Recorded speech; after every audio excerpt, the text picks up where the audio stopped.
تسكت عن هدفك وتحس بالفشل، أنت مو فاشل، أنت جيد وممتاز، لكن لا تستخدم الأداء الخطأ والإجراء الغير صحيح. خليكم ويانا اليوم، معكم حيدر وهاي قناتكم قناة يومياتي.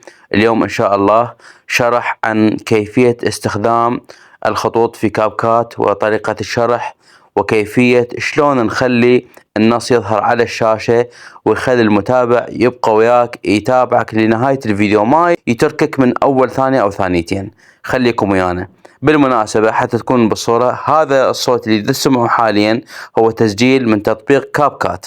هذا الصوت شلون راح يتحول إلى نص يظهر على الشاشة، شلون راح أغير لون النص، شلون أغير حجم النص، شلون أغير لون الخط.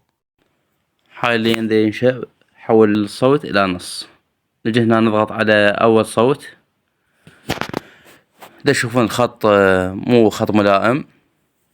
وين نروح على تعديل الشرح. ايش نختار؟ نشوف إذا بي أخطاء إملائية. نروح على كلمة النمط. هسه شو نسوي؟ نروح أول شي على كلمة الخطوط. حتى شو نسوي هنا؟ حتى نغير نوع الخط، اختار أميري اللي هي هاي على الجانب الأيسر. هسه بعد شو نسوي؟ النوب نسحب هاي الأيقونة لتكبير الخط.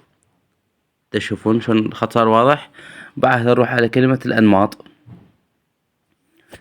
نختار لون الخط. اختار أنا هسه هاي، مثل ما تشوفون هسه هاي قدامكم. أنا ما أقدر أشغل الصوت لأني اندمج. إن شاء الله بخير. معكم حيدر وهاي قناتكم قناة يومياتي. أتمنى الشرح يكون واضح، وأي شي تحتاجوه اكتبوا لنا بالتعليقات وراح نجاوبكم أول بأول. إذا تحبون نسوي لكم سلسلة على هذه التفاصيل.